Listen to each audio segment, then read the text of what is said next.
Hello friends, welcome to the GS foundation. एक बार फिर से आप सभी छात्रों का स्वागत करता हूं जीएस फाउंडेशन के इस ऑनलाइन प्लेटफॉर्म पे। और आप सभी छात्र कैसे हैं, आप कमेंट करके ज़रूर बताइएगा। देखिए, आज के सेशन में हम लोग करने वाले हैं इंडियन पॉलिटी के top 15 MCQ with full explanation. और इस एक्सप्लेनेशन में से भी आपकी परीक्षा में प्रश्न बनेंगे दोस्तों, तो वीडियो को एंड तक आप जरूर देखिएगा। महत्वपूर्ण प्रश्न हमने कवर किए हैं जो किसी न किसी एग्जाम में पूछे गए हैं और ये सभी एग्जाम के लिए इंपॉर्टेंट रहने वाला है। तो दोस्तों चलिए शुरुआत करते हैं आज के सेशन की। देखिए, पहला सवाल आपके स्क्रीन पर क्या है। कहता है कि भारत में सचिव का पद किसके द्वारा निर्मित किया गया था।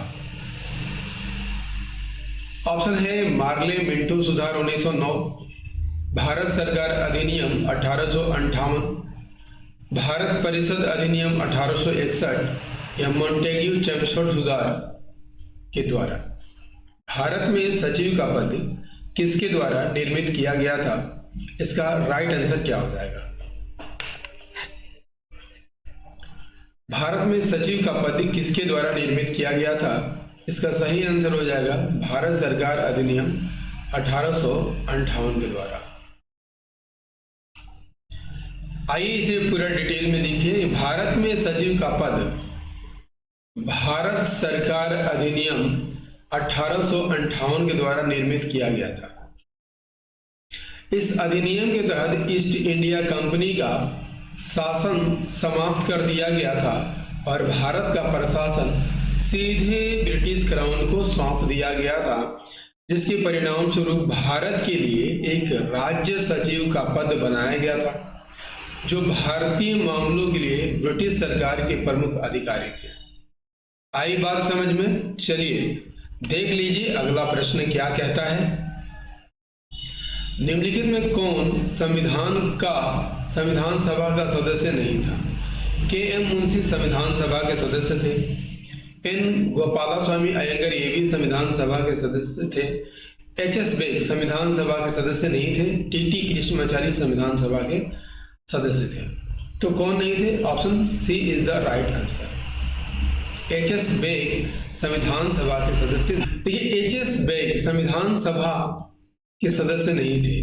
संविधान सभा के सदस्यों में के.एम. मुंशी, एन. गोपालास्वामी अय्यर और टी.टी. कृष्णमाचारी। क्लियर? चलिए अगला कर लीजिए।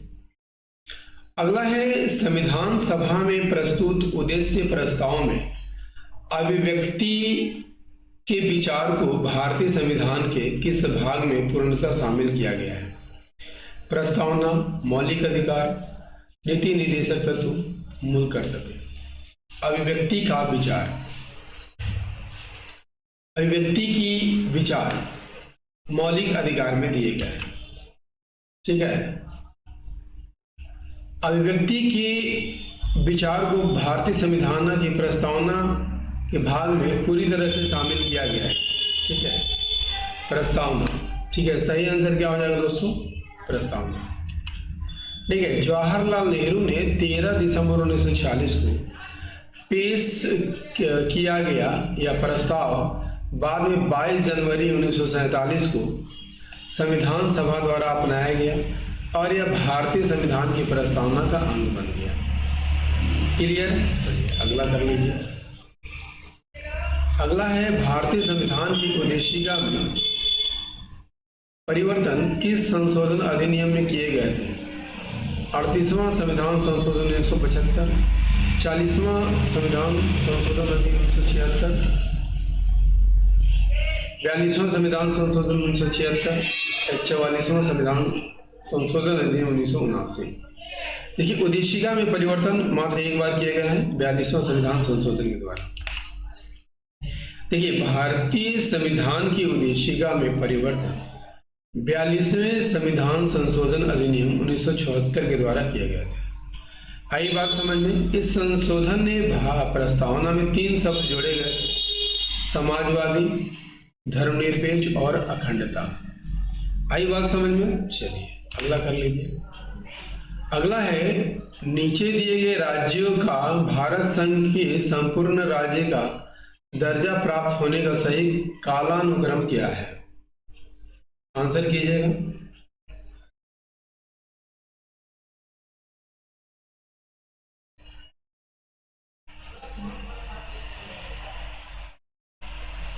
पहले नागालैंड का गठन किया गया 1963 में, ठीक है। हरियाणा का गठन 1966 में, और सिक्किम का गठन 1975 में, और अरुणाचल प्रदेश का गठन 1987 में। तो राइट आंसर क्या हो जाएगा? ऑप्शन बी राइट आंसर हो जाएगा।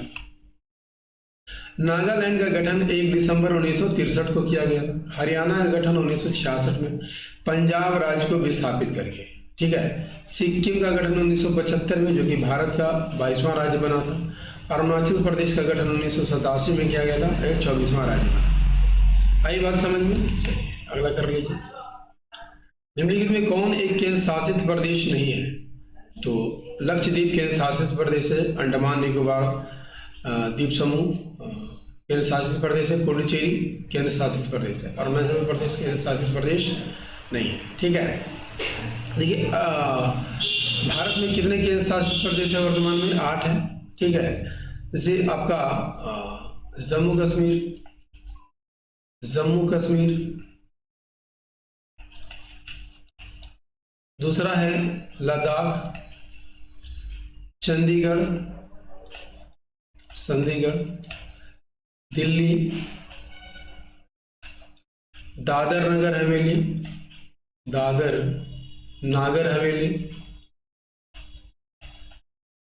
एवं दमन दीव, ठीक है। आपका पांडिचेरी, अंडमान निकोबार द्वीप समूह और लक्षद्वीप, ये 8 केंद्र शासित प्रदेश आपको भारत में देखने को मिल जाएगा। लक्षद्वीप, अंडमान निकोबार द्वीप समूह और पुडुचेरी केंद्र शासित प्रदेश है, जबकि अरुणाचल प्रदेश भारत का एक राज्य है, न कि केंद्र शासित प्रदेश। आई बात समझ में? चलिए अगला है, किस अनुच्छेद के तहत संसद को नागरिकता के संबंध में कानून बनाने का अधिकार प्रदान किया गया है? देखिए नागरिकता के संबंध में कानून बनाने का अधिकार अनुच्छेद 11 में दिया गया है। भारतीय संविधान का अनुच्छेद 11 संसद को नागरिकता के संबंध में कानून बनाने की शक्ति देता है ना। इस शक्ति का प्रयोग संसद ने नागरिकता अधिनियम 1955 में पारित करके किया था। क्लियर ना? चलिए, और सेशन कैसा लग रहा है दोस्तों? कमेंट करके बताइएगा कि आपको सेशन कैसा लग रहा है ना। भारतीय संविधान का कौन सा अंग समाजवादी व्यवस्था स्थापित करने की प्रेरणा देता है? मूल अधिकार, मूल कर्तव्य, नीति निर्देशक तत्व, नागरिकता। इसका राइट आंसर हो जाएगा नीति निर्देशक तत्व। देखिए नीति निर्देशक तत्व सामाजिक और आर्थिक लोकतंत्र की स्थापना करके एक समाजवादी व्यवस्था स्थापित करने की प्रेरणा देता है। इसका उद्देश्य क्या है? सभी नागरिकों के लिए सामाजिक और आर्थिक न्याय सुनिश्चित करना। नेक्स्ट क्या है दोस्तों? और सेशन को लाइक करते चलिएगा। भारत के संविधान के अनुसार भारतीय नागरिकों के मूल कर्तव्य निम्नलिखित में से क्या है? राष्ट्रगान, ध्वज आदि का सम्मान करना मूल कर्तव्य में शामिल है। वैज्ञानिक प्रवृत्ति का विकास, ये भी मूल कर्तव्य है। राष्ट्रीय एवं सांस्कृतिक विरासत का संरक्षण एवं परिरक्षण, ये भी शामिल है। सभी यहाँ पर मूल कर्तव्य में शामिल है, ठीक है। भारत के संविधान के अनुसार राष्ट्रगान, ध्वज आदि का सम्मान करना, वैज्ञानिक प्रवृत्ति का विकास करना और राष्ट्रीय एवं सांस्कृतिक विरासत का संरक्षण करना नागरिकों के मूल कर्तव्य है, ठीक है। मूल कर्तव्य यदि आपसे पूछ लिया जाए मूल संविधान में कितने मौलिक कर्तव्य थे, तो 0 मौलिक कर्तव्य थे, एक भी मौलिक कर्तव्य शामिल नहीं थे। इसे 42वां संविधान संशोधन, ठीक है, 1976 के द्वारा जोड़ा गया था, यानी 1976 में जोड़ा गया। कितने मौलिक कर्तव्य को? 10। वर्तमान में कितने हैं? 11 है। 11वां मौलिक कर्तव्य 2002 में जोड़ा गया था। 86वें संविधान संशोधन के द्वारा। ठीक है। 11वां मौलिक कर्तव्य क्या है? प्रत्येक माता पिता का यह कर्तव्य होगा कि अपने 6 से 14 वर्ष के बच्चों को प्राथमिक शिक्षा दिलवाए। ठीक है। चलिए अगला है, निम्नलिखित में से कौन सा शब्द भारतीय संविधान की प्रस्तावना में नहीं लिखा गया है? संप्रभु, समाजवादी, लोकतांत्रिक, भारतीय। देखिए भारतीय शब्द आपको प्रस्तावना में देखने को नहीं मिलता है। प्रस्तावना में भारतीय शब्द नहीं लिखा गया है, लेकिन संप्रभु, समाजवादी और लोकतांत्रिक शब्द आपको देखने को मिल जाएगा। CGPSC छत्तीसगढ़ लोक सेवा आयोग का प्रश्न है, निम्नलिखित में कौन सा एक प्रावधान भारतीय संविधान के अंतर्गत संसद के सदस्यों के विशेषाधिकारों तथा उन्मुक्तियां निर्धारित करता है? 104, 105, 82, 117। देखिए इसका राइट आंसर हो जाएगा दोस्तों अनुच्छेद 105। देखिए भारतीय संविधान का अनुच्छेद 105 संसद के सदनों, उनके सदस्यों और समितियों को विशेष अधिकार, उन्मुक्ति और शक्तियां प्रदान करता है। इन विशेषाधिकारों का उद्देश्य क्या है? संसद के सदस्यों को प्रभावी ढंग से विधायी कर्तव्य का पालन करने में सक्षम बनाना है। चलिए अगला कर लीजिए। अगला है, और सेशन कैसा लग रहा है दोस्तों कमेंट करके बताइएगा।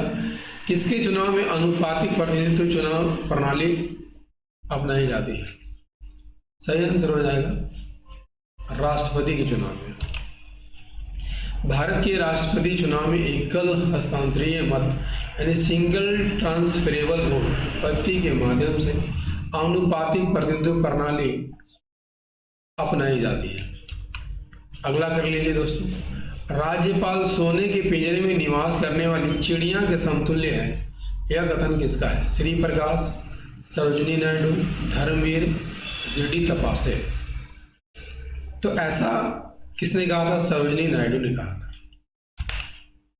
जब सरोजिनी नायडू से राज्यपाल के पद के बारे में पूछा गया तो उन्होंने टिप्पणी की थी कि यह सोने के पिंजरे में बंद पक्षी होने के समान है ना। उन्होंने यह बात राज्यपाल के रूप में पद की स्थिति और स्वतंत्रता की कमी को दर्शाने के लिए कही थी, भले ही यह पद आरामदायक क्यों ना हो। अगला कर लीजिए दोस्तों, राज्यपाल विधान परिषद के कितने सदस्यों को मनोनीत कर सकता है? सही आंसर हो जाएगा 1/6 सदस्य को। राज्यपाल विधान परिषद के कितने सदस्यों को मनोनीत कर सकता है? 1/6 सदस्यों को, जो कि साहित्य, विज्ञान, कला, सहकारी आंदोलन और सामाजिक सेवा से संबंधित व्यक्ति होते हैं, जिनके पास विशेष ज्ञान या व्यवहारिक अनुभव होता है। चलिए अगला कर लीजिए। नेक्स्ट है, भारत के किसी राज्य की राज्यपाल बनने वाली प्रथम महिला कौन थी? सही आंसर हो जाएगा सरोजिनी नायडू थी। सरोजिनी नायडू संयुक्त प्रांत यानी कि वर्तमान उत्तर प्रदेश की राज्यपाल बनने वाली पहली महिला थी। स्वतंत्र भारत की पहली महिला राज्यपाल भी वे बनी थी। उन्हें भारत का कोकिला के नाम से जाना जाता है। दोस्तों पॉलिटी के टॉप 15 MCQ का ये सेशन आपको कैसा लगा? उम्मीद करता हूं दोस्तों कि आपको ये सेशन काफ़ी अच्छा लगा होगा। तो यदि आपको ये सेशन काफ़ी अच्छा लगा है तो एक लाइक कीजिएगा, इसे अपने दोस्तों के साथ जरूर शेयर कर दीजिएगा। और यदि आप भी इस चैनल पर नए हैं और अभी तक चैनल को सब्सक्राइब नहीं किया है तो जरूर सब्सक्राइब कर लीजिएगा, बेल आइकन प्रेस करना मत भूलिएगा दोस्तों।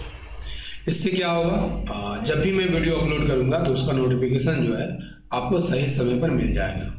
ठीक है, तो मिलते हैं अगले सेशन में हिस्ट्री के प्रश्नों के साथ। तब तक लिए जय हिंद, धन्यवाद।